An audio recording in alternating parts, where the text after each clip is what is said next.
Rabbi इश्रह ली सदरी व यस्सिर ली अमरी वहलुल उक़दतम मिन लिसानी यफ़क़हू क़ौली। रब्बि अऊज़ु बिका मिन हमाज़ातिश शयातीन व अऊज़ु बिका रब्बि अन यहज़ुरून। बिस्मिल्लाहिर रहमानिर रहीम। युसब्बिहु लिल्लाहि मा फ़िस समावाति व मा फ़िल अर्ज़। चतुर्थ, সাক্ষ্য বহন করছে নিত্যকার কাজে আল্লাহর, যা কিছু ওই আকাশমণ্ডলীতে, যা কিছু এই পৃথিবীতে। আল মালিক, এখন এখানে আমরা ব্র্যাকেটে যেহেতু লাগিয়ে নেব, তিনি একমাত্র অধিকর্তা, যেহেতু তিনি নিরঙ্কুশ মালিক। আল কুদ্দুস, এখন কুদ্দুসের কথা আমরা কি বলছি? মহাপবিত্র, এটাই আমাদের তর্জমায় আসে। আর কুদ্দুস মানে আমি আপনাদেরকে ভেঙে বলেছি, কুদ্দুস মানে সৃষ্টির সমস্ত দুর্বলতা থেকে, সৃষ্টির সমস্ত দোষ ত্রুটি থেকে ঊর্ধ্বে তিনি। পবিত্রতা এই অর্থে, উজু গোসলের পবিত্রতা নয়। পবিত্র অর্থাৎ মুক্ত, সৃষ্টির যে কোনো দুর্বলতা থেকে তিনি মুক্ত। আল আজিজ আল হাকিম, সর্বশক্তিমান, সকল জ্ঞানী জ্ঞানী। হুয়াল্লাযী বাআসা ফিল উম্মিয়্যিনা রাসূলান, মানে দেখুন সেই সূরা বাকারার 129, তারপরে 151, এখানে দেখুন আরেকটা রূপে কিভাবে আসছে। সেই তিনিই প্রকাশ করেছেন কিতাব না জানা লোকদের মধ্যে, মূর্খদের মধ্যে নয়, উম্মিদের মধ্যে। এখানে উম্মি লিখে আরবিতে রেখে দেওয়া হয়েছে। মূর্খ, অক্ষর জ্ঞানহীন না, এই সমস্ত কথা হবে না। কথা হবে কিতাব না জানা লোক, কিতাবে অজ্ঞ মানুষ। তো সেই তিনি প্রকাশ করেছেন কিতাব না জানা লোকদের মধ্যে একজন বার্তা, তার বার্তাবাহক, রাসূলান মিনহু, তাদের মধ্যে থেকে নিয়েই। আকাশ থেকে পড়বে না, মানুষের মধ্যেই কেউ না কেউ আল্লাহর বার্তাবাহক হিসেবে রব্বুল আলামিন মনোনীত করবেন এবং তাকে দিয়েই তার বাণী প্রকাশ করাবেন। এই নবুয়ত রিসালাতের নিয়ম, সেটাই কোরআনে প্রতিষ্ঠিত করেছেন তিনি। তার মানে এখন মিনকুম যখন বলেছেন, তার মক্কার লোকেরা কত দুরাচারী ছিল, কত অসভ্য ছিল, জাহিল বলতেন আল্লাহ তাদেরকে, বলেছেন তাদেরকে। তাদের মধ্যে থেকেই একজন, এখন তার সম্পর্কে আমরা গুণগান ইতিহাস রচনা করে কত কিছু আমরা করেছি, সেগুলো সব একপাশে সরান। মানে কিতাবের সাথে আসুন। কিতাব কি বলছে? যে তোমাদের মধ্যে থেকে একজন, মিনকুম। কিন্তু আমাদের ইতিহাস, আমাদের ধর্ম, আমাদের শরীয়ত রসুলকে সম্পূর্ণ তার মাটিও, যেই মাটি দিয়ে তাকে তৈরি করা হয়েছে, তাও স্বর্গ থেকে এনে তৈরি করা হয়েছে। এই পৃথিবীর মাটি দিয়ে রসুলের দেহ তৈরি নয়, এবং তাকে না বানালে কিছুই বানানো হতো না, এ তো ইত্যাদি ইত্যাদি আছেই। যাই হোক, তো সেই তিনি প্রকাশ করেছেন কিতাব না জানা লোকদের মধ্যে তার বার্তাবহ একজন, তাদের থেকে নিয়ে, বাইরে থেকে আসেনি। এখন দেখুন এই ব্যাপারটাকে আমরা যেভাবে ধারণ করতে চাই, অর্থাৎ আমাদেরকে দেখে আমরা কিতাব পড়ি, আমাদেরকে দেখে যেন কোনো মার্কা মারা মানুষ হিসেবে মানুষ গণ্য না করে। আমাদের এই বাংলা ভাষাভাষী মানুষের মধ্যে যে কোনো সাধারণ কাপড় চোপড় পরা আমাদের মানুষ, তারা যেন তাদেরও অধিকার আছে এই কিতাব সম্পর্কে জানার, এবং তারাও যেন এগিয়ে এসে এই কিতাব পড়েন। অধিকাংশ মানুষ যেই কাপড় চোপড় পড়েন, আমরাও সেগুলো সেই নমুনা নিয়েই সামনে দাঁড়াতে চাই। বিশেষ কোনো ধর্মীয় নমুনা, বিশেষ কোনো এসেন্স আমার অবয়বে প্রকাশ পাবে, ইহারা ধর্মীয় লোক, কেবল এরাই বলতে পারে। এই যে কেবল বলতে পারার কোনো অস্তিত্ব কোরআনে পাওয়া যায় না।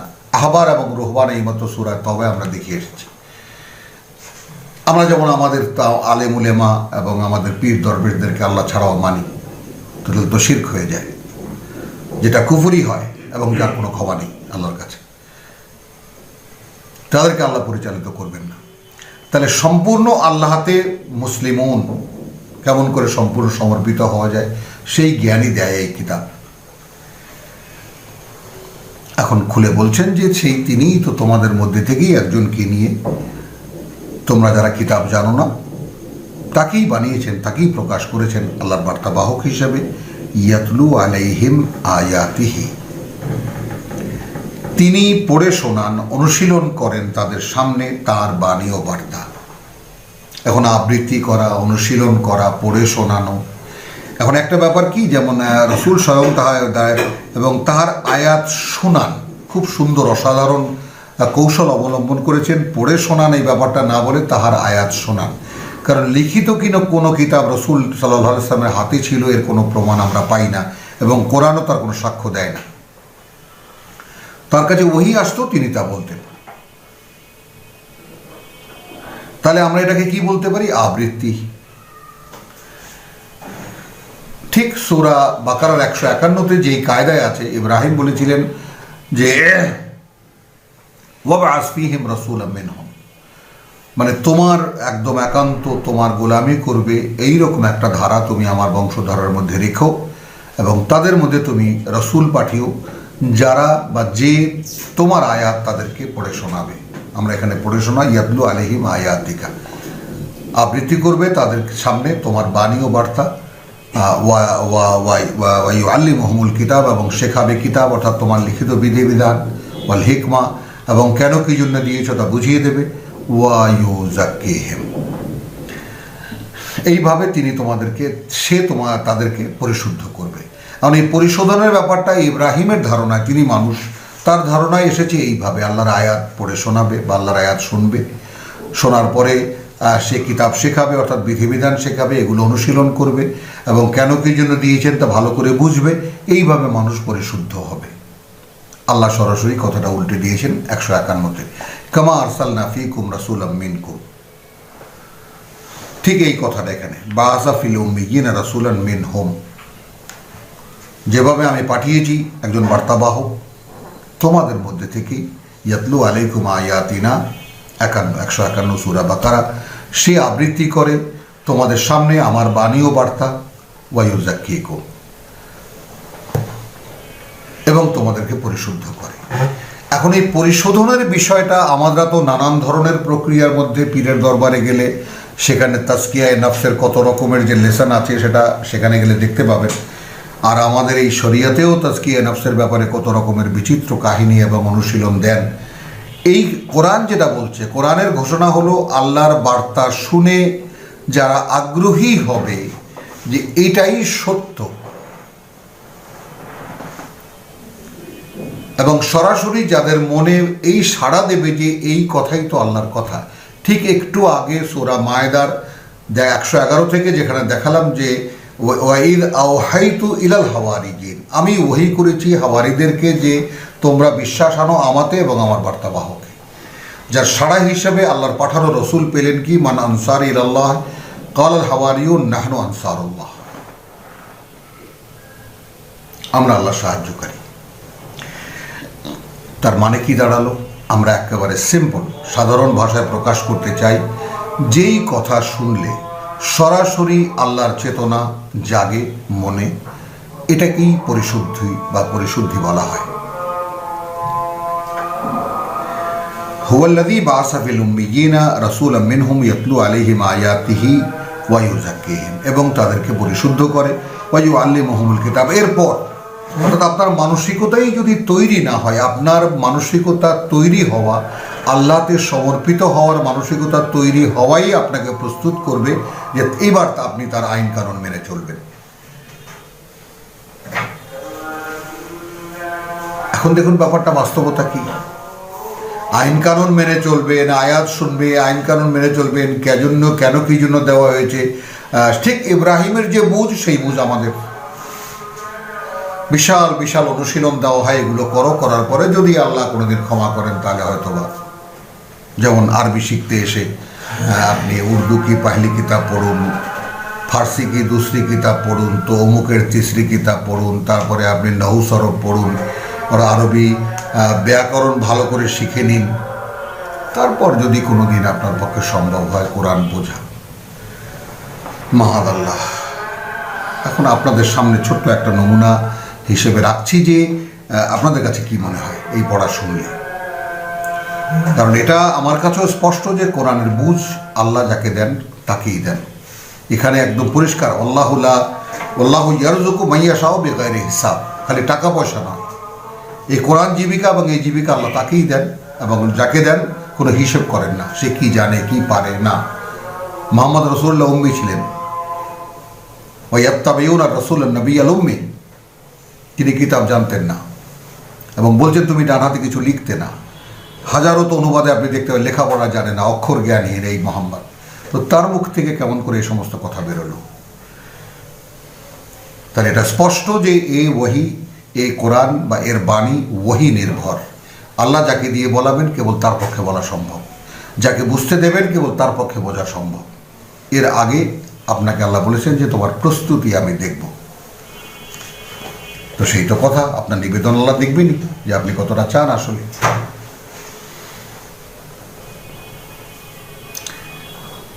তাহলে ইয়াতলু আলাইহিম আয়াতিহি ওয়া ইউযাক্কিহিম ওয়া ইউআল্লিমুহুমুল কিতাব, সব পরে ওয়াল হিকমা। ওয়াইন কানু মিন কাবলু লাফি দালালিম মুবিন। আমি এর আগেই যে আলোচনাটুকু করলাম, এই কথাটুকুর জন্য আমি কথাটা আগে বলে নিয়েছি যাতে আপনাদের বুঝতে সহজ হয়। ওয়াইন কানু মিন কাবলু লাফি দালালিম মুবিন, এই কথাটার মানে দাঁড়ায় এই, যদিও এখন এইখানে আমরা মেন কাবলু কথাটা এমনভাবে আরবি বাগধারায় এসেছে যেটা আমরা ইংরেজিতে বললে বলতাম জাস্ট বিফোর দ্যাট, বাংলায় বললে এই তো অব্যবহিত পূর্বে, ওই তো কিছুদিন আগেও তোমরা কোথায় ছিলে? দৃশ্যমান ভ্রষ্টাচারিতার মধ্যে ছিলে, দৃশ্যমান বিভ্রান্তির মধ্যে ছিলে। এই কথা কেন বললেন? যে যে এগিয়ে এসেছে তাকে আল্লাহ এগিয়ে এনেছে, যে যে বুঝতে পেরেছে তাকে আল্লাহ বুঝ দিয়েছেন, রসুল বুঝ দেননি।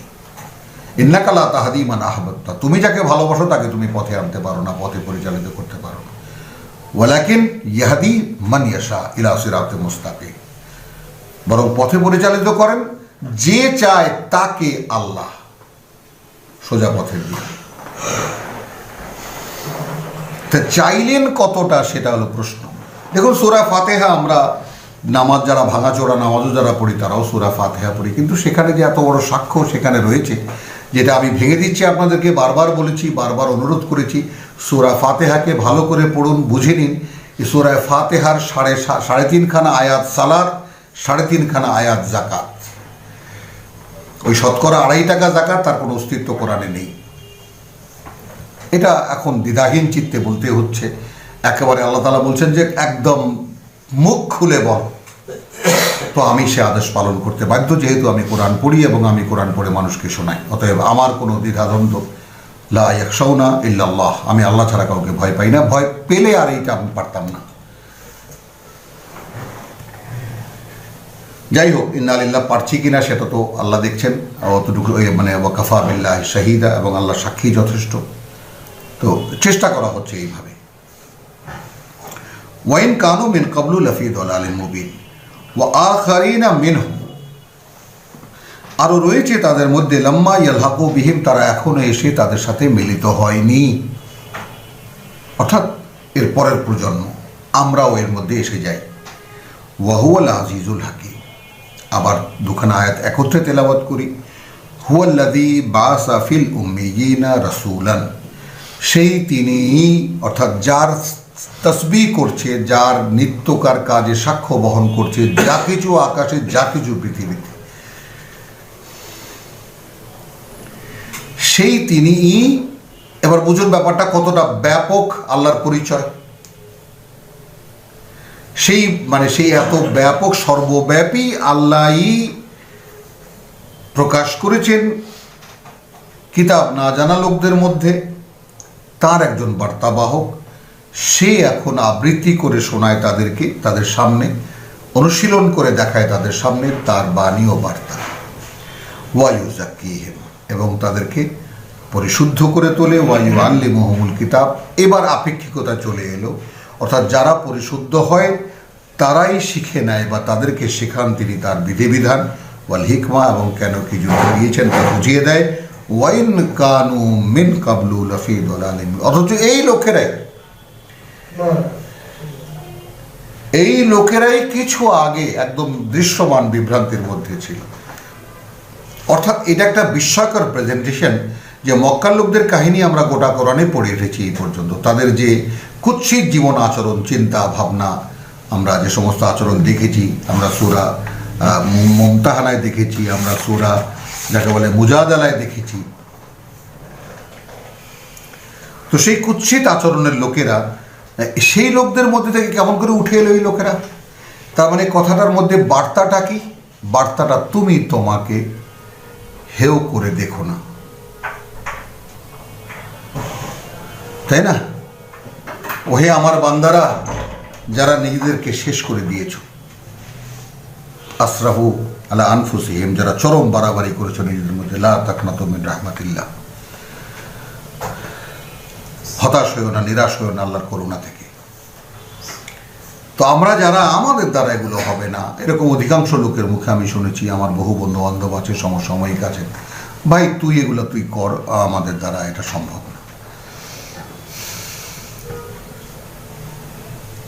কিন্তু আমার দুঃখ তখন হয় এই যে হারে, যদি আসল বাস্তবতা, এত বড় বড় ট্যালেন্ট, এত বড় বড় সমাজে প্রতিষ্ঠিত মানুষেরা যদি আসল বাস্তবতা বুঝতে পারত, এবং ওই অনুশীলনটা, যেই চেষ্টাটা তারা দুনিয়া পাওয়ার জন্য করছে, সেটা যদি এখানে করত, কি হতো তাহলে? অনন্তকালের জীবনে তারা সফল মানুষ হিসেবে আল্লাহর সামনে দাঁড়াতে পারতেন। আর এখানে যত কিছুই তারা অর্জন করুক না কেন, শুধুই তো এই পৃথিবীর জীবন। তারপর আচ্ছা, এরপরে ওয়া আখারিনা মিনহুম, এবার আমরা পড়ে গেলাম একেবারে ১৫০০ বছর, একদম কিয়ামত পর্যন্ত মানুষের সকল মানুষ, এবং পরবর্তীকালের মধ্যে তাদের মধ্যে মিনহুম, তাদের মধ্যে লাম্মা ইয়ালহাকু বিহিম, যারা এখনও তাদের সঙ্গে মিলিত হয়নি, ওয়া হুয়াল আজিজুল হাকিম, তাদের জন্য এই বাআসা ফিল উম্মিয়িনা রাসূলা, কিতাব না জানা লোকদের মধ্যে একজন বার্তাবাহক তিনি পাঠিয়েছেন। সুবহানাল্লাহ বিহামদিহি সুবহানাল্লাহ, একেবারে কিয়ামত পর্যন্ত। ওয়াল আখারিনা মিনহুম লাম্মা ইয়ালহাকু বিহিম যালিকা ফাদলুল্লাহ।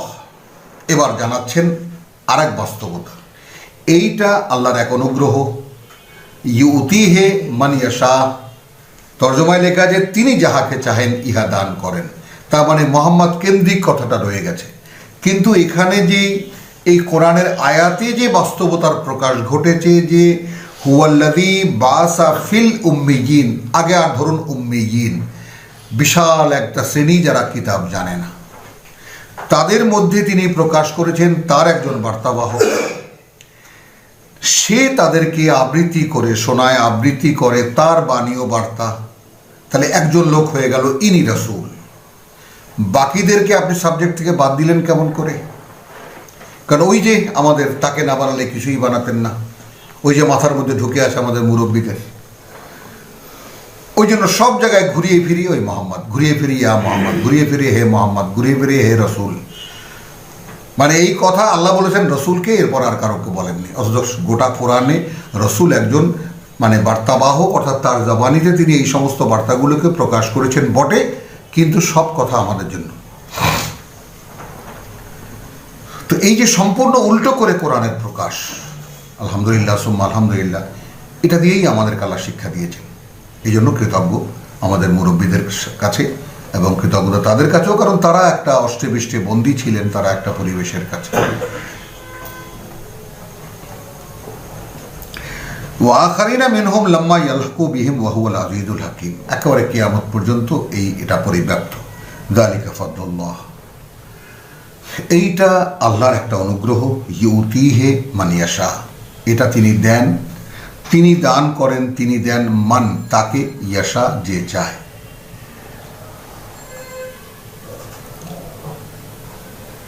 পরিষ্কার। আল্লাহু যু আল ফাদলিল আযীম। দেখুন এই কিতাবে এটাও রয়েছে, মুহাম্মদকে তিনি বলেছেন যে তুমি তো জানতে না যে তোমাকে রসুল হিসেবে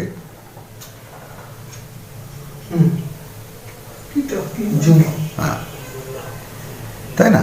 তো এটা খেয়াল করুন জিনিসটা, যে তুমি তো জানতে না যে তোমায় রসুল হিসেবে মনোনীত করা হবে। তো রসুল নিয়োগের ব্যাপারটা এইরকম। আর আমরা যারা বার্তার গ্রাহক হব, আমরা যারা মানে বার্তা বাহক যিনি, তাকে তার মনোনয়ন আল্লাহর কাছে, কাকে মনোনয়ন করবে সেই বিষয়টার ব্যাপারে কারো কোনো হস্তক্ষেপ নেই। আর আমাদের এই জন্য কোরআন মজিদ দুটো শব্দ, একটি শব্দের দুইটা উচ্চারণ করেছেন, মুখলাস আর মুখলেস। ইবলিসের মোকাবেলায় যেটা কথা হয়েছে মুখলাস, ইল্লা ইবাদাকা মিনহুমুল মুখলাসিন, কেবল পারবো না তাদেরকে, তোমার সেই সমস্ত বান্দা যাদেরকে তুমি খালেস করে নিয়েছো, বিশিষ্ট করে নিয়েছো। আর এই বিশিষ্ট হওয়ার জন্য যারা চেষ্টা করবে, সূরা বাকারা সাক্ষী নিন, সেখানে একদম যাকে বলে যে ইয়াকুব পুত্ররা বলছে ওয়া নাহনু লাহু মুসলিমুন। একদম প্রথম পারার শেষ কয়েকখানা আয়াত আপনি দেখে নিন, দেখবেন যে একেবারে পরিষ্কার হয়ে যাবে যে লা নুফাররিকু বাইনা আহাদিম মিনহুম ওয়া একেবারে আল্লাহর শপথ বাক্য যেটা ঈমানের, ওয়া নাহনু লাহু মুসলিমুন। তারপরে রয়েছে 138-এ নাহনু লাহু আবিদুন, আর ওয়া নাহনু লাহু মুখলিসুন, এবং আমরা তার বান্দা হওয়ারই চেষ্টায় রত থাকব, সর্বাত্মক চেষ্টা করব আমরা। এইমাত্র আমরা সূরা সাফে সেই ব্যবসার কথা দেখেছি। তো যারা সেই চেষ্টায় ঝাঁপিয়ে পড়ে তাদেরকে বলছেন সুসংবাদ দাও, সুসংবাদ এই যে তোমাদেরকে মুখলাস অর্থাৎ মনোনীত করা হবে। আর মুখলেস কারা? যারা মনোনয়নের চেষ্টা করে, সর্বাত্মক চেষ্টা করে। একজন পার্টির সদস্যকে জিজ্ঞেস করবেন যে তিনি কত কাঠখড় পুড়িয়ে তারপরে এমপির যদি মনোনয়ন নেন, বা একেবারে এখন তো একদম গ্রাম পর্যায়ে পার্টির মনোনয়ন চলছে, সেখানে কত মারামারি, কত কিছু হয়, লিখে নিন। তো সেখানে আল্লাহর মনোনয়ন পাওয়া, এবং সেই মনোনয়ন এই জন্যে পাওয়া যে তার বাণী সেই মানুষের কাছে পৌঁছাবে, এইটা একটা অনুগ্রহ। এইটা তিনি দেন তাকে যে চায়। কারণ এই যে সুযোগ তৈরি করেছে এই তর্জমায়, যে আল্লাহ যাকে চান তাকে দেন, আল্লাহ যাকে হেদায়েত করেন তাকে সে হেদায়েত পায়, আর আল্লাহ যাকে ভ্রষ্ট করেন সে ভ্রষ্ট হয়। মানুষ যে একদম সম্পূর্ণ গাছাড়া হয়ে গেছে, যে তাহলে আমাদের করার কি আছে? একটা মানুষ যখন অবাধ্য, চরম অবাধ্য আল্লাহর, তখন সে নিজের দিকে তাকালে, তাকেও যখন এই কথা আমি বলি, তখন সে বলে যে ভাই আমাকে চান না আল্লাহ, 2000 বললে কি হবে?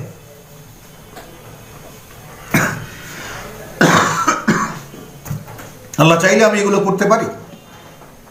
বেহু বেহু করে কেঁদে ফেলেছে, বল। রোজ মদ খেতে যেতে হয়, বল কেমন লাগে? চাই না, তারপরেও কিসের টানে চলে যাই জানি না। বাল্যবন্ধু, একই পাড়ায় থাকি একেবারে সেই 1959 থেকে। এরকম মানুষও তো আছে এই সমাজে, প্রাণটা কাঁদে তাদের।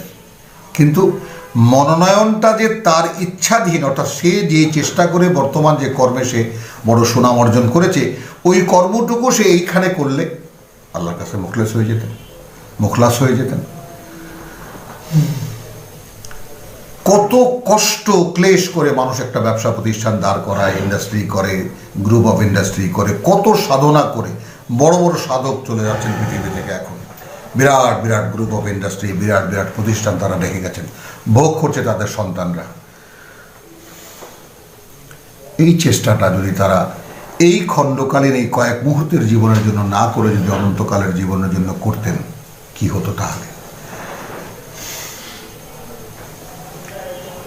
তাহলে এইবার আসুন, এই কতগুলো বাড়তি কথা বলতে হচ্ছে এই কারণে যে যেহেতু এখন শেষের দিকে যতই এগোবো অতই পেছনের কথা চলে আসবে সামনে, আর সেগুলো সব পড়ে পড়ে শোনাতে গেলে অনেক লম্বা কাহিনী হয়ে যাবে। এই জন্য এই মুখে এই কথাগুলো বলা হচ্ছে, এবং বিশ্বাস করি এই কথাটা আল্লাহর কাছে আশ্রয়ও চাই যে আমি এই কোরআনের বাইরে একটি শব্দ উচ্চারণ করি না। আল্লাহ রক্ষা করুন। হ্যাঁ, উদাহরণ হিসেবে এই যে আমার এক বন্ধুর কথা এলো, এগুলো একেবারে নেহায়েতই প্রাসঙ্গিক কথা। একেবারে আপনারাও যে সমাজের মধ্যে বাস করেন সেরকম বন্ধুবান্ধব বা আত্মীয় স্বজন আপনাদেরও আছে, সেটার দিকে একটু তাকাবার জন্য আমার এই উৎসাহিত করা আপনাদেরকে। আবার আসুন 4-এ, যালিকা ফাদলুল্লাহি ইউতিহি মান ইয়াশা। এইটা একটা অনুগ্রহ আল্লাহর, এবং তিনি দেন তাকে যে চায়। আল্লাহু যু আল ফাদলিল আযীম। এখন আপনি প্রমাণ নিন সঙ্গে সঙ্গে বাকি অংশটুকু দিয়ে, কারণ আল্লাহই অধিকারী এই মহান অনুগ্রহের। এবার আপনার ইবাদত, বন্দেগী, মোনাজাত, চাওয়া পাওয়া সব দাঁড়িয়ে গেল। বলুন,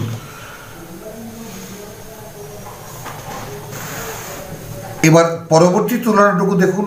মাসালুল লাযীনা হুমিলু আত-তাওরাত, আয়াত 4-এর বুঝটা নেবেন আয়াত 5 থেকে, এবং 2 এবং 3 আপনার মাথায় থাকবে। উপমা তাদের যারা বহন করবে বলে দায়িত্ব নিয়েছিল তওরাতের, হুম্মিলু, হাম্মাল কুলি, হুম্মিলু বইবে বলে নিয়েছিল যে আমাকে দেন, আমরা বহন করব, বা তাদেরকে বহন করতে দেওয়া হয়েছিল তাওরাতকে, সুম্মা লাম ইয়াহমিলুহা। তাহলে প্রসঙ্গ বা প্রাসঙ্গিকতা আসলে ধর্মকর্মের ব্যাপারে কিসের? আল্লাহর কিতাব ছাড়া আর কিছুর কি?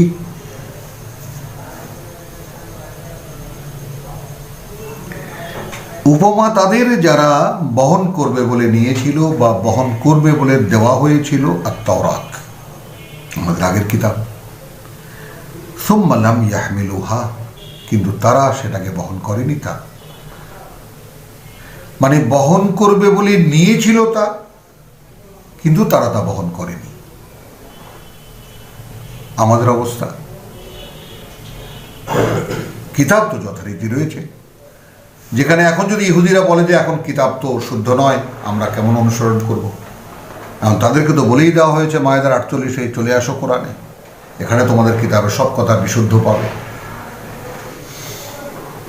খ্রিস্টানদেরকে একইভাবে বলে দেওয়া হয়েছে, মুহাইমিনান আলাইহি, ওই দুই কিতাবের উপরে তত্ত্বাবধায়ক এই কিতাব, কোথায় কার কি ভুল ভ্রান্তি আছে সব খুঁজে নাও, খুঁজে নিয়ে কোরআনে আসো, দেখো তোমাদের কিতাবে লেখা আছে, সব শুধরে নাও।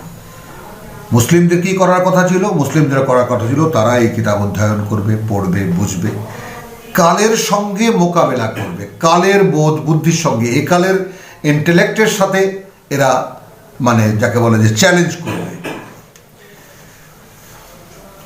একদম হাতু বোরহানকুম যেভাবে কোরআন শিখেছে, তোমাদের কোরআন নিয়ে এসো, তোমাদের প্রমাণ নিয়ে এসো, ফাতলুহা, এবং তা পড়ে শোনাও আমাদেরকে, তোমাদের কিতাবে কি লেখা আছে। কেউ তো আনতে পারবে না। তাহলে এখন মুসলিমদের কাছে যদি থাকতো, মুসলিমদেরকে দায়িত্ব দেওয়া হয়েছে যে তোমরা ওই কিতাব আনো, এটাই শুদ্ধ করো, শুদ্ধ করে দাও। আমি মাআযাল্লাহ বাড়তি বললাম কথাটা, তো তাই কি উচিত ছিল না?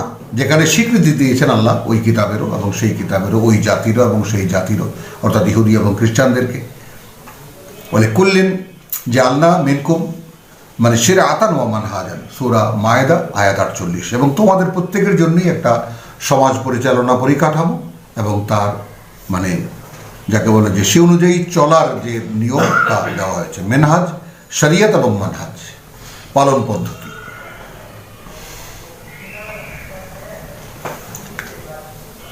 তাহলে এখন ইতিহাস শোনাচ্ছেন আল্লাহ তাআলা আমাদেরকে। আয়াত 2-কে সামনে রাখুন এবং আয়াত 4-কে বুঝুন। হুম্মিলু, বহন করবে বলে যেসব লোককে তাওরাতের ধারক বানানো হইয়াছিল, হুম্মিলু আর তাওরাত চাপিয়ে দেওয়া হয়েছিল তাদের উপরে তাওরাত, পাহাড় উপরে তুলে। খুযু মা আতাইনাকুম বিকুওয়াতিন, সূরা বাকারায় আমরা পড়েছি, তাই না? ইয়া বনি ইসরাইল উযকুরু, স্মরণ করো যখন তোমাদেরকে আল্লাহ প্রতিশ্রুতি নিয়েছিল, অঙ্গীকার নিয়েছিলেন, ওয়া রাফা ফাওকাকুমুত তুর, এবং তুলে ধরেছিলেন তোমাদের মাথার উপরে তুর। খুযু মা আতাইনাকুম, একেবারে চাপিয়ে দেওয়া হয়েছিল, নাও যা আমি তোমাদেরকে দিয়েছি, তোমরা তোমাদের পেঁচাল বাদ দাও, তোমরা তোমাদের ধর্মকথা বাদ দাও। আমরা কি করছি? তো মাসালুল লাযীনা হুম্মিলুত তাওরাত, উপমা কিন্তু মাসাল কিসের? এখানে সূরা সাফে কি দেখেছি? ইয়া আইয়ুহাল্লাযীনা আমানু লিমা তাকুলুনা মা লা তাফআলুন, কেন তা বলো যা তোমরা করো না। তো আমরা তো তাই, কিতাব মানি বলে বলি কিন্তু কিতাব মানি না। মাসালুল লাযীনা হুম্মিলুত তাওরাত, উপমা তাদের যাদেরকে বহন করবে বলে দিয়েছিল, তাওরাত দেওয়া হয়েছিল, সুম্মা লাম ইয়াহমিলু, পরবর্তীকালে তারা তা বহন করেনি। কামাসালিল হিমার, এখন সেই গর্ধবদের মতো হয়ে গেছে, ইয়াহমিলু আসফারান, বহন করে অনেক বইয়ের বোঝা। একবার নয়, 100 বার নয়, 1000 বার পড়ে দেখুন আয়াতখানা, সূরা জুমার আয়াত 5। কোরআনকে ছেড়ে দেওয়ার পরে কত লক্ষ কোটি কিতাব আমরা রচনা করেছি এবং তার বোঝা বয়ে বেড়াচ্ছি।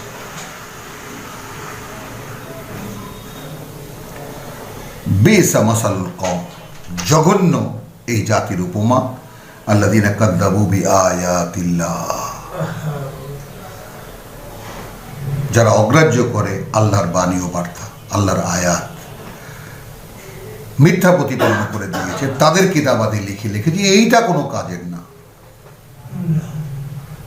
আল্লাহু লা ইয়াহদিল কওমাজ জালিমিন, আল্লাহ পথে পরিচালিত করেন না তাদেরকে যারা নিজেদের সর্বনাশ নিজেরা করে।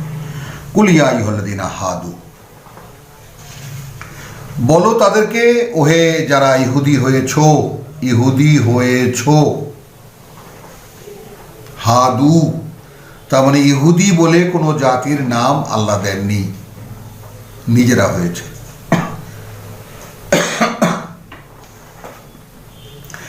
তো ইব্রাহিম থেকে নিয়ে মুসলিমিন, সেই নূহ মুসলিম, অর্থাৎ মুসলিম মানে কি যারা আল্লাহকে সম্পূর্ণ সমর্পিত, আমরা সেখান থেকে মুসলমান বানিয়েছি।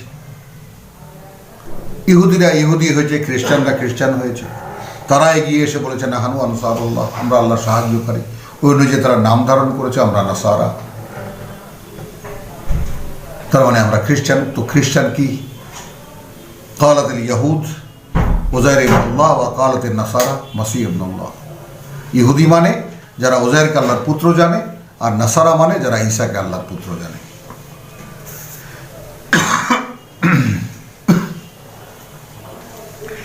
কুল ইয়া আইয়ুহাল্লাযীনা হাদু ইন যামতুম আন্নাকুম আউলিয়াউ লিল্লাহ, যদি এই দাবি তোমরা করো বা এই দাবি তোমাদের থেকে থাকে যে কেবল তোমরাই আল্লাহর আপনজন, আল্লাহর বন্ধু, আল্লাহর ওলি, আউলিয়া আলিল্লাহ মিন দুনিন নাস, মানুষ ছাড়া আর যত আছে, অর্থাৎ মানুষের মধ্যে মিন দুনিন নাস মানে সকল মানুষের মধ্যে তোমরাই। তাহলে চলুন এর একটু সফর করে আসি, কিঞ্চিত সফর করে সূরা বাকারায়। আমাদেরকে বলতে বলেছেন আল্লাহ, রসুলকে বলতে বলেছেন তোমরা বলো যে যদি তোমরাই হয়ে থাকো, হ্যাঁ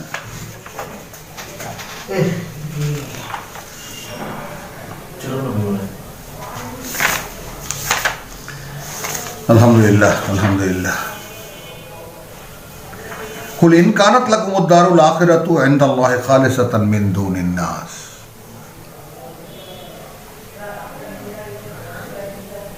যদি হয়ে থাকে তোমাদের জন্যই পরকালের ঘর আল্লাহর কাছে সকল মানুষ ছাড়া, ফাতামান্নাউল মাউত, তাহলে এখানে কি চাও ভাই এই ঝামেলার দুনিয়াতে? তোমরা আকাঙ্ক্ষা করবে মৃত্যুর, ইন কুনতুম সাদিকিন, যদি সত্যবাদী হয়ে থাকো। সেই আল্লাহই বলছেন ওয়ালাই ইয়াতামান্নাউহু আবাদান, কিন্তু কোশ্চিন কালেও এরা তার বাসনা পোষণ করবে না, বিমা কাদ্দামাত আইদিহিম, কারণ তারা জানে তারা তাদের হাত দিয়ে কর্ম দিয়ে কি আগাম পাঠিয়েছে। আল্লাহু আলিমুন বিয-যালিমিন, আর এই সর্বনাশীরা, আত্মবিধ্বংসীরা সম্পর্কে আল্লাহ খুব ভালো করে জানেন। আরও বহু রেফারেন্স দেওয়া যায় এই প্রসঙ্গে, তো আমরা সামান্য একটু ক্রস দিলাম। তো দেখুন এখানে যারা তওরাতের মানে বইবে বলে, বহন করবে বলে দেওয়া হয়েছিল বা নিয়েছিল, তারা পরে তওরাতের দায়িত্ব বহন করেনি, পরিণতি হয়েছে সেই গাধার মতো যা অনেক বইয়ের বোঝা বহন করে বেড়ায়। এবং সেই জাতির উপমাও সেই জঘন্য উপমা, আল্লাযীনা কাযযাবু বিআয়াতিল্লাহ। সূরা আরাফ থেকে আরো পরিষ্কার একদম শেষ অংশে দেখে নেবেন, এই বিষয়টা বিস্তারিতভাবে আছে। আল্লাহু লা ইয়াহদিল কওমাজ জালিমিন। কুল ইয়া আইয়ুহাল্লাযীনা হাদু ইন যামতুম আন্নাকুম আউলিয়া, এই মাত্র 94 আয়াতে সূরা বাকারায় দেখালাম যেটা, যে তোমরাই যদি আল্লাহর আপনজন হও, নাস ফাতামান্নাউল মাউত ইন কুনতুম সাদিকিন, একই ভাষা একই কথা। তাহলে তোমরা পৃথিবীতে কি চাও? তোমরা তোমাদের কথায় বার্তায় চালে চলনে মৃত্যুর কামনা থাকবে। এই জায়গাটাতে আমি একটা জিনিস একটু আপনাদের সামনে রাখতে চাই। কোরআন মূলত ওয়াবিল আখিরাতি হুম ইউকিনুন, যারা পরকালের ব্যাপারে নিশ্চিত। আপনি যদি আপনার, মানুষ তো মনে মনে চর্চা করে একটা জিনিস, একটা চিন্তা, বিশ্বাসকে, যে বিশ্বাসে লালন করে। তো আপনার চোখের সামনে আপনার পুত্রকে আপনি লালন পালন করছে, সে বড় হয়ে উঠছে, আপনার সন্তান বড় হয়ে উঠছে। একটা বৃক্ষরোপণ করেন, তাকে যত্ন করেন, সেও বড় হয়ে উঠছে। তো আপনি যদি আল্লাহ বিশ্বাসের ব্যাপারটা স্পষ্ট করে কোরআন থেকে বুঝে নেন এবং সেটাকে যদি আপনি লালন পালন করেন, তাকে যত্ন করেন, তাকে পরিমাণ মতো পানি দেন, চারিদিকে বেড়া দেন, ইত্যাদি ইত্যাদি যা হয় আর কি, যে কোনো একটা সৃষ্টিকে যদি কেউ লালন পালন করে। এবার আসুন আপনার একান্ত আপনার অন্তরের কথা। যদি আপনি মনে মনে কোনো বিশ্বাস বা কোনো চিন্তাকে লালন করেন, তাকে নিশ্চয়ই আপনি যত্ন করেন। এখন যত্ন করার, লালন পালন করার পদ্ধতি এই কোরআন, এছাড়া তার কোনো অবলম্বন নেই এই পৃথিবীতে। তাকে জল ঢালার, প্রত্যেক দিনের জল ঢালার ব্যাপার তো এই যে কোরআন, আর কোনো অবলম্বন নেই। তো কি হবে তাতে? আপনার কাছে ক্রমান্বয়ে আপনার পরবর্তী অনন্তকালের জীবনটা স্পষ্ট হয়ে যাবে। তখন মানে কোরআন যেমন সূচনা করেছে ইউমিনুনা বিল গায়ব, যা দেখে না তা বিশ্বাস করে। তো সেই যা দেখে না, যা বিশ্বাস করে, এরই শেষ কথায় আছে ওয়াবিল আখিরাতি হুম ইউকিনুন। মাঝখানের প্রক্রিয়া কি, তাই না? আল্লাযীনা বা বিল গায়ব ওয়া ইউকিমুনাস সালাত, এবং তার অনুশীলন করে কি? আল্লাহর বাণী ও বার্তা। ওই নামাজ কায়েম করে না, আমরা ওদিকে যাব না। অনুশীলন করে কি? আল্লাহর বাণী ও বার্তা। ওয়া মিম্মা রাযাকনাহুম ইউনফিকুন, যা আছে তার কাছে তা থেকেই তারা ব্যয় করে আল্লাহর পথে। কারণ কোনো সম্পদ সে আঁকড়ে ধরে থাকে না, এই কারণে এই আতঙ্কে যে এই সম্পদ তার জন্য মায়ার সৃষ্টি করবে এবং আমার পথের বাধা হয়ে দাঁড়াবে। কারণ এখানে তো যখন মানে যাত্রী যিনি একজন, আমরা এখানেই ট্যুরিস্ট যারা, অর্থাৎ যারা মানে কোনো যাত্রাপথে যারা রয়েছেন, তারা বোঝা যত হালকা হয় সেই সবচেয়ে চলার তার জন্য উপযোগী। এটা দৃশ্য মানে।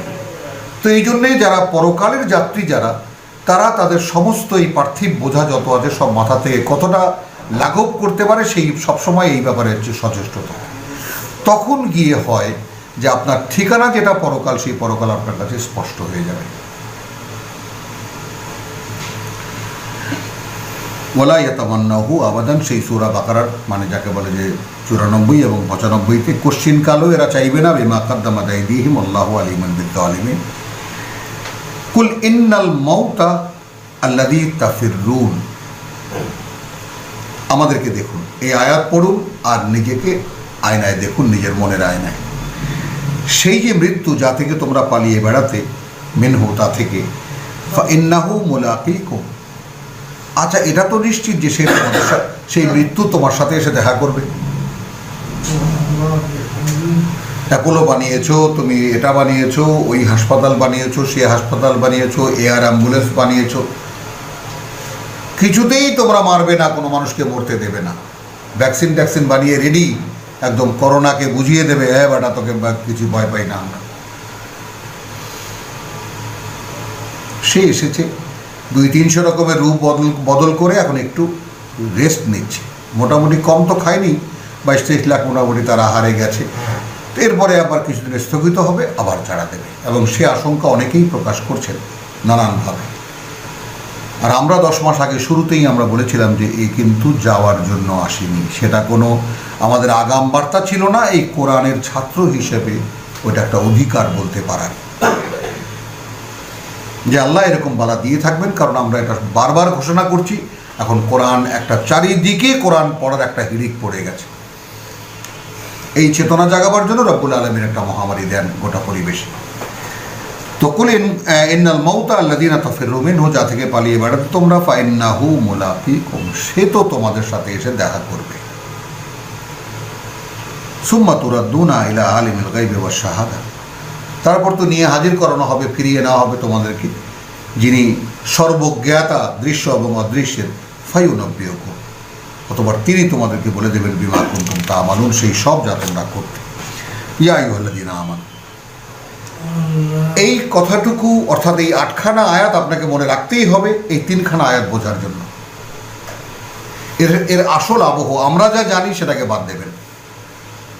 কোরআন পড়ছেন, কোরআনকে কোরআন দিয়ে বোঝার চেষ্টা করবেন। ওহে বিশ্বাসীরা, ইদা নূদিয়া লিস-সালাতি মিন ইয়াউমিল জুমআহ, এখন ইদানিং চারিদিকেই শুরু হয়ে গেছে ইয়াউমুল জুমআহ। আমরা যে জুমার দিন বলি, শুক্রবারকে আমরা জুমার দিন বলি, জুমার নামাজ আমরা বলি, ওইটাকে আমরা ধরে রেখেছি। যখন ডাকা হয় তোমাদেরকে জুমার দিনে, ফাসআউ ইলা যিকরিল্লাহ, তখন ছুটে যাও তোমরা আল্লাহর পাঠ্যের দিকে, আল্লাহর আয়াতের দিকে, আল্লাহর স্মরণের দিকে। রাখলাম স্মরণ কিসে হয়? আল্লাহর আয়াতে। যদি এই পর্যন্ত আপনি কোরআন পড়ে থাকেন। কতবার বহু রকম রেফারেন্স এখান থেকে দেওয়া যায়। তো ওয়াদারু আল বে, এবং আপাতত ত্যাগ করো, স্থগিত করো তোমরা তোমাদের বেচা কেনা। দালিকুম খায়রুল লাকুম, ওইটা তোমাদের সম্পদ। অর্থাৎ রসুল আজকে কি শোনাবেন? তিনি জমায়েতে ডেকেছেন, আল্লাহর ওহী এসেছে তার কাছে, সেগুলো এখন শোনাবেন। যদি এইরকম আহ্বান তোমরা পাও, সব কিছু বন্ধ করে দিয়ে সেদিকে যাও, কারণ ওইটা তোমাদের সম্পদ। ইন কুনতুম তা'লামুন, যদি তোমরা জানতে চাও। তাহলে তা'লামুন বলে গোটা বিষয়টা কিন্তু উল্টে দিলেন। যদি তোমরা জানতে চাও তাহলে তোমরা ছুটে যাও সেই দিকে। ফাইদা কুদিয়াতিস সালাত, অতঃপর যখন সম্পূর্ণ করা হবে বা সম্পূর্ণ হয়ে যাবে তোমাদেরকে আল্লাহর বাণী ও বার্তা শোনানো, ফান্তাশিরু ফিল আরদি, তখন ছড়িয়ে পড়বে তোমরা পৃথিবীতে। আল্লাহ ছাপা নেই, পড়ো, আরবিটা পড়ো। ওয়াবতাগু মিন ফাদলিল্লাহ, ইন্না লিল্লাহি ওয়া ইন্না ইলাইহি রাজিউন। এবং তোমরা খুঁজে পেতে চেষ্টা করো আল্লাহর অনুগ্রহ থেকে। ওয়াজকুরুল্লাহ কাসীরা, এখানে জীবন জীবিকার কিছুটা ইঙ্গিত আছে। এবং আরও রয়েছে যে এই আয়াত নিয়ে দিক দিগন্তে ছড়িয়ে পড়ো, যা শুনলে রসুলের কাছ থেকে, এবং সেই অনুগ্রহ তোমরা খুঁজে পেতে চেষ্টা করো। দেখুন, এই যে মানে যাকে বলে যে ওয়াবতাগু মিন ফাদলিল্লাহ, এই ফাদলের ব্যাপারটা কিন্তু আয়াত 4-এ আগেই প্রতিষ্ঠিত করেছেন রব্বুল আলামিন। এবং কোরআনের বর্ণনা কি? যে কোরআনের বর্ণনা উহকিমাত আয়াতুহু সুম্মা ফুসসিলাত, প্রথমে হলো কথাটাকে তিনি আগে দাঁড় করান, তারপর তার ব্যাখ্যা করেন। তো এখানে যালিকা ফদলুল্লাহ, স্পেশাল কথা দিয়ে বলছেন এইটা আল্লাহর অনুগ্রহ, ইউতিহি মান ইয়াশা, তিনি এটা দেন তাকে যে চায়। এই তো তর্জমা করেছি আমরা, আল্লাহু যু আল ফাদল আযীম, এই মহান অনুগ্রহের মালিক একমাত্র আল্লাহ। সেই অনুগ্রহের জন্য ডাকা হয় জমায়েতের দিনে। আমি শুক্রবারও উচ্চারণ করলাম না, জুমার নামাজও উচ্চারণ করলাম না। ইদা নুদিয়া লিস সালাত, আল্লাহর আয়াত অনুশীলনের জন্য, শোনাবার জন্য যখন তোমাদেরকে ডাকা হয়, আহ্বান করা হয়, ইয়াউমাল জুমা, যেদিন জমায়েত হবে। এখন ইদানিং বহু এই ইয়াউমুল জুমা সম্পর্কে বহু কথা এখানে, বিতর্কিত কথা এখানে শুরু হয়ে গেছে। এবং এটাকে সম্পূর্ণ কিভাবে আপনি নাস্তানাবুদ করছে দেখে নেবেন আপনারা ইউটিউবে। ফাসাউ ইলা যিকরিল্লাহ, আল্লাহ শিক্ষা এসেছে ছোট সেই দিকে, অর্থাৎ ওহী এসেছে, রসুলের কাছে জমেছে, তিনি আজকে কি শোনাবেন সেই দিন তিনি জমায়েতের ডাক দিয়েছেন। হতে পারে সেটা শুক্রবার, আমরা নাকচ করছি না, কিন্তু এখানে কিন্তু সেই শুক্রবার জোহরের তা কিন্তু নেই। জোহর শব্দটি কোরআনে আছে। জোহর, ফজর, আসর কোনো সময় নির্ণয় এখানে নেই। আপনি তো জুমার নামাজ জোহরের সময় পড়েন, জোহরের নামাজ বাদ দিয়ে জুমার নামাজ পড়েছেন। তো এইরকম নানান ধরনের বিতর্কিত ব্যাপার আছে। আপনি প্লেন আগে কোরআন কি বলেছে সেটুকু বোঝার চেষ্টা করুন। যালিকুম খায়রুল লাকুম ইন কুনতুম তা'লামুন, এটাই তোমাদের জন্য সম্পদ যদি তোমরা জানো বা জানতে চাও। ওয়াইদা কুদিয়াতিস সালাত, এখন এই কুদিয়াতিস সালাতের ব্যাপারটা দেখাতে গেলে আমরা একটা ছোট নমুনা আপনাকে দেখাই। সূরা তাহা থেকে 113 এবং 114টুকু পড়ি, 13 লম্বা হয়ে যাবে। ফাতাআল আল্লাহুল মালিকুল হক, যেহেতু উচ্চে ঊর্ধ্বে প্রকৃত মালিকের অবস্থান। ওয়ালা তাজাল বিল কোরআন, কোনো তাড়াহুড়া করবে না এই পাঠ্য নিয়ে। কাবলা, তার আগে, আন ইউকদা ইলাইকা ওয়াহয়ুহু, যে পৌঁছে দেওয়া হয় তোমার কাছে এর বোধ, এর বুঝ, এর কাদা। ওয়াকুল রব্বি জিদনি ইলমা, এবং তোমরা বলতে থাকবে যে প্রভু আমাকে জ্ঞান দাও। এখন আপনি আসুন যে ফাইদা কুদিয়াতিস সালাতু, এখন ওই যে সালাত আগে আমাদের মাথার মধ্যে বসে গেছে, সালাত মানে নামাজ, সালাত মানে নামাজ, সালাত মানে নামাজ, জাকাত মানে বছরে যারা সম্পদশালী তারা 2.5 টাকা দেবে, এগুলো তো বসে গেছে। আমি এগুলো সম্পর্কে কোনো আলোচনাই যাব না। আপনি কোরআন পড়ুন, আপনি বুঝুন এর বাস্তবতা সম্পর্কে। তো ফাইদা কুদিয়াতিস সালাতু, এখন আমরা যদি তর্জমা করি, যখন তোমাকে বুঝিয়ে দেওয়া হলো সালাত, আসুন, আমি তো কোরআন থেকে বলেছি, হাত্তা ইউকদা ইলাইকা ওয়াহয়ুহু, যে পর্যন্ত না সম্পূর্ণ করে দেওয়া হয় তোমার কাছে বা তোমাকে এর বুঝ। আর এখানে ফাইদা কুদিয়াতিস সালাত, অথবা তোমরা যখন আয়াত বুঝে গেলে, বুঝিয়ে দেওয়া হলো তোমাদেরকে, ফান্তাশিরু ফিল আরদে, এবার ছড়িয়ে পড়ো সারা পৃথিবীতে, ওয়াবতাগু মিন ফাদলিল্লাহ। এই যে সেই চারের ফাদল, আপনি তাফসির করুন কোরআন থেকে কোরআনকে,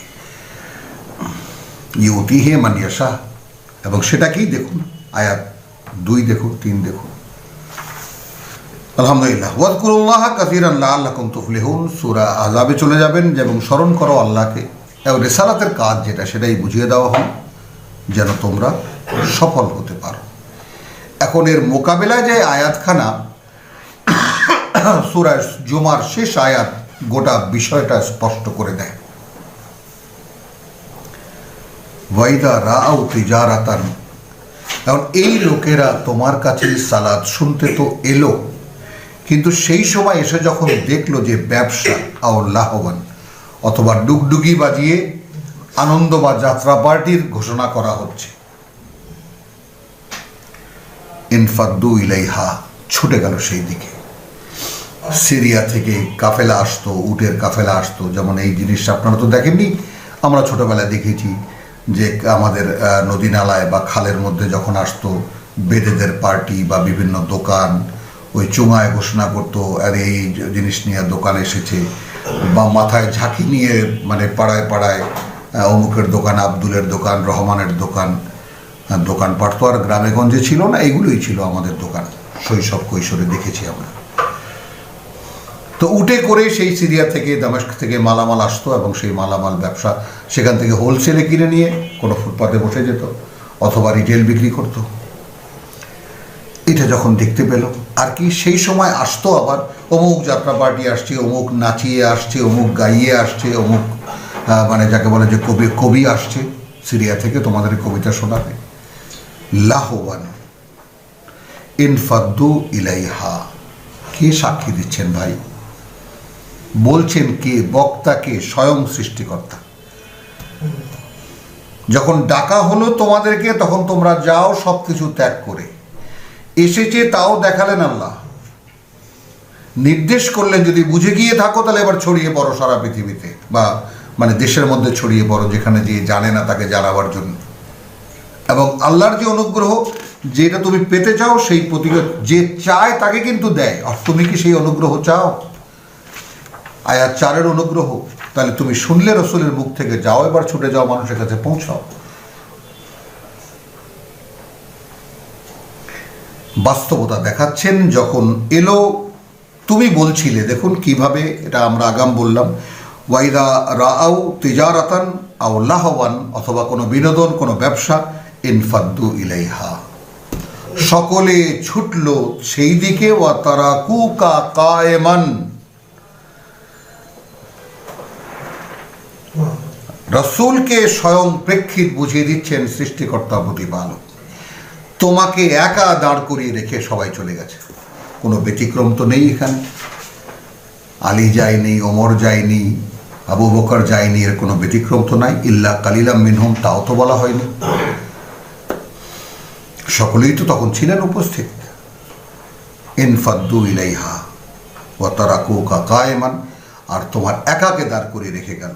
কুল, তুমি এখন বলো, মা ইনদাল্লাহি খায়রুন, দেখো যে আল্লাহর কাছে সেইটা সম্পদ, মিন আল্লাহ হবে ওয়া মিনাত তিজারাতে, এখানকার যত আনন্দ বিনোদন আর এখানকার যত ব্যবসা বাণিজ্য, একদম ক্লিয়ার সূরা সাফকে মোকাবেলা করার। এখন আল্লাহু খায়রুর রাজিকিন, যেহেতু আল্লাহই সর্বোত্তম জীবিকা দাতা। আলহামদুলিল্লাহ, সূরা জুমা 11খানা আয়াতের সূরাতুল জুমা এখানে শেষ হলো।